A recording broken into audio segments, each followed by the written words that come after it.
it's no secret that Joshua did not want this fight. And he didn't want it for a reason, because Deontay Wilder is the most fiercest puncher in boxing history, in heavyweight division history. And I saw that tonight, I felt it. No wonder AJ didn't want no part of that right hand. He can't move like me, he'd have been nailed.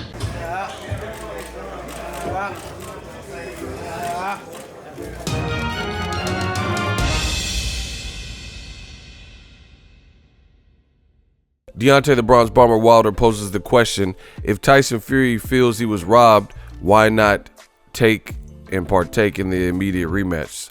What up, Fight World? It's your boy Ego, and I'm back with some more boxing. Make sure you smash the like button. Also, subscribe to the channel for the latest and greatest in boxing. If you want to become part of the gang, notification gang, please hit the bell icon. Shout out to the Super Chats channel donations, Venmo donations, and the Patreon family. We working. Big up to the new channel members. Now, Deontay Wilder, he did conducted an interview with PBC, and let's get into the quotes. Wilder says that he knew something was awry when they stopped hearing and receiving contact from Team Fury, presumably, Fury himself or Frank Warren. He says, quote, it was about 5 days to about a week and no word. He says, Wilder, my manager, Shelly Finkel, and then Frank Warren, they were always talking. To make the first fight was easy. They stayed in contact. This one was different. They weren't answering the phone calls, so we knew something fishy was going on. Wilder continues and says, what challenger do you know won't take a rematch after they feel they got robbed? If you think you won so easy, then why not do it again for big money? But that wasn't the case. They had to look out for themselves and put themselves in the best position for them. I did the appropriate thing. Many people felt our first fight was controversial, so I gave him the rematch. I think he should have taken our deal while I was on the table. He got this new deal because they thought I was going to be a part of it. I mean, if I don't give him the rematch, they're going to be sick, right? He's talking about the first fight. He said, I rushed things. It was my first pay-per-view. How you perform and what you do is very important. I try to give the fans a devastating KO, and I rushed it. Just the excitement of it all got to me, and he talked about like all these people after him and, his profile building and remaining a free agent. He says, the thing about having freedom is that it allows you to dictate your career. When you sign with people, now they're in control. We've seen many fighters get into situations with promoters and get put on the shelf. They have families they need to feed, but they aren't in control. You don't want to be tied up for a long time. Listen, I don't know what, maybe it's just maturing as a champ. I don't know if there's actual people that sit down with him, but Wilder's actually has been getting, from when I first seen him, like I'm talking about before he was a champion, he's gotten a lot better with just public speech, like I said, just maybe it comes from comfortability of just doing it, but him doing these interviews, he's bringing up a lot of good points, and he's very clear and concise versus old interviews, like when he first started, he would say some things and kind of you get lost in translation or whatever, but his public speaking has improved dramatically. He's hitting the nail on the head, bringing up some very good points. And I'm not just saying that, but at the end of the day, he's bringing up a lot of points that I brought up, and it's funny how that works. Once again, new media. You look at my channel, you look at what I say, you look at new media and the points I make up, you have trainers and fighters, let's say I break down Spence Garcia, a lot of which I broke down in the fight. Andre Ward or whoever the person is, Timothy Bradley, had similar comments that they made after I've made it. And I'm not saying they bit off me, but it looks like apparently they seen the same fight, they seen it the same way. A lot of what I said regarding this Wilder Fury situation and what happened and how it played out, now you hear Wilder saying it. You don't see that typically with old media. They'll say Wilder's a bitch and he ducked and these radical statements, but you don't see Robert Garcia being interviewed about the situation with Wilder and him saying that. There are interviews with Joseph Parker or different people, and you don't see them unless they have a grudge or they're part of the opposite side, the ops. You don't really see or hear these interviews, but Wilder's saying exactly what I told you guys, and It feels great. I ran into the champ last week, and he's a real dude. The realest champ in the biz, and he's absolutely right here. I've maintained the same thing. If and when a fighter feels they've been robbed in a major fight, marquee fight, something to the point that it was on pay-per-view, a big fight like that, right?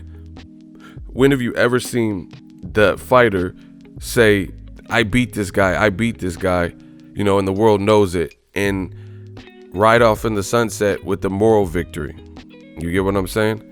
And just really happy that they got away with the draw. Like, you have to understand the implications of a draw. A draw means whether you think you won the fight or not, that's your opinion. I don't think Tyson Fury won, which I said immediately upon leaving the Staples Center. I thought it was a draw. With the 2 knockdowns, you got to look at the Marcus Queensberry rules and how fights are scored. Those early rounds were debatable, because not that much was happening. Then Tyson Fury did get in the flow where he was outboxing, and Wilder, he's admitting, I got overzealous, and I was trying for the devastating knockout, and I was looking for it too hard, got a little bit caught up, but he slowed it down a tad, a touch, a pace, and he produced 2 knockdowns, made the fight close. That's the reality of it. So you can't look like, oh, Tyson Fury won round 5, 6, and 7 in this round, right? And not subtract 2 10-8 rounds and say the fight was close, because that's the benefit of producing knockdowns. It don't matter how you look. That's why boxing is such a intriguing sport. It don't matter if someone looks great for more rounds. Like, let's say, this is just hypothetical, people, just to put it in an easy perspective. Errol Spence was dominating Mikey Garcia, dominating him. But let's say Errol Spence, did what he didn't do in the fight, and he got reckless in the 12th round, and then he got knocked down a gang of times, or if he got knocked out. It wouldn't matter that Errol Spence won round 1 through 11 if he gets knocked out in round 12. If he gets knocked down multiple times late in the fight, that would help to leverage the scorecards. Despite losing, you could lose 9 rounds. Like, just look at historically, Lamont Peterson, who just retired, very good career. He fought Victor Ortiz and got knocked down multiple times, came back and fought to a draw, So that's the, kind of the opposite.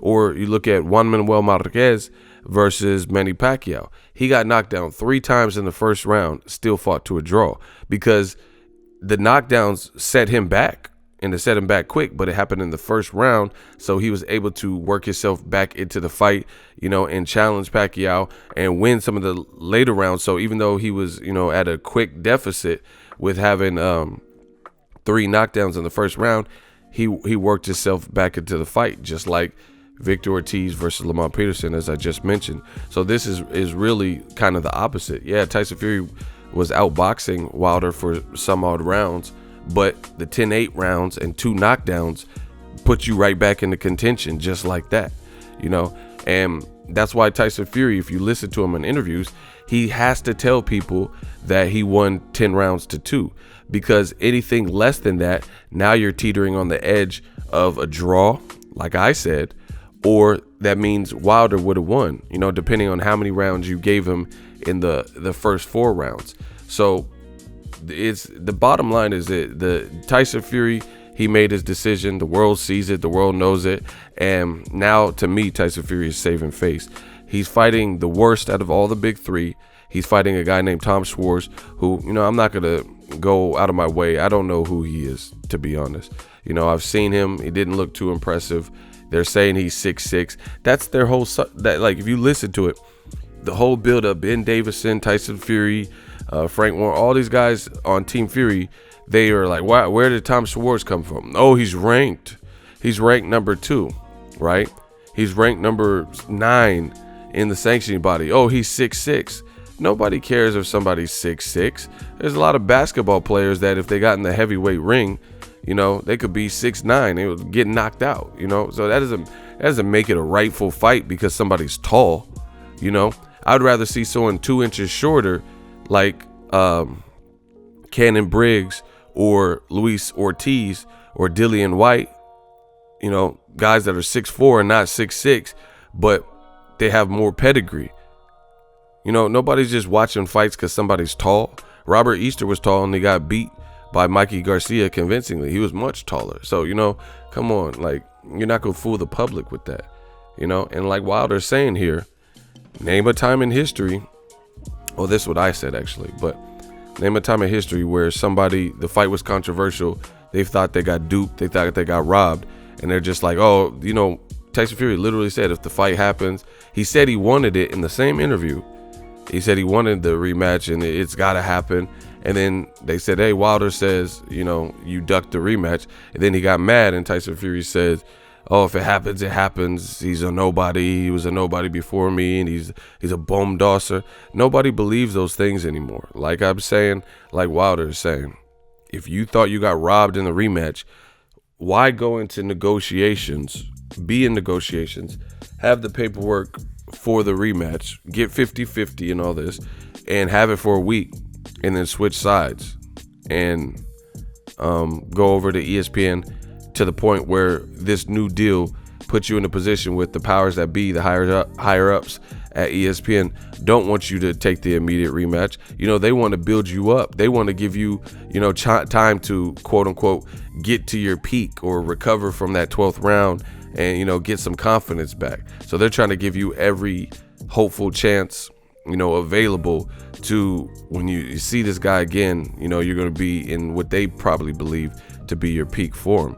And it still might not matter. You know what I'm saying? Especially fighting guys like Tom Schwartz, because we don't know how much resistance he can even provide. So, the better thing for Tyson Fury would have been to, ESPN deal or not, to rematch him.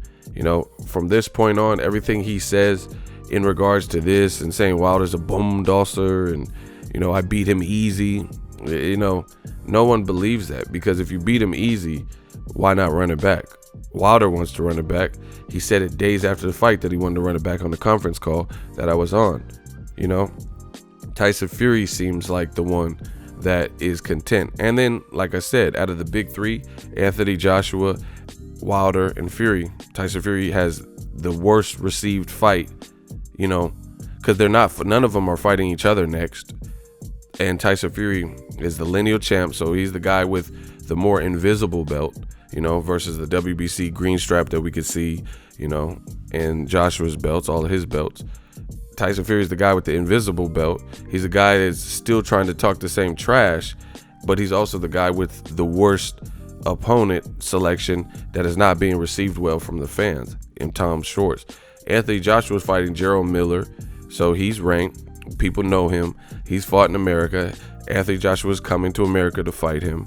Wilder's fighting his mandatory, so nobody can be mad at that. Dominic Breazeale is an Olympian. Dominic Breazeale is 6'7". Dominic Breazeale, gained whatever experience in the loss to Anthony Joshua, and he's fought Eric Molinas and, different names. So Tom Schwartz is just a guy out of left field that nobody even knows. But at the end of the day, old media, Tyson Fury, whoever, they could try to spin it and try to twist it, but the world sees what it is. You had an opportunity to rematch, and you took the money route with ESPN.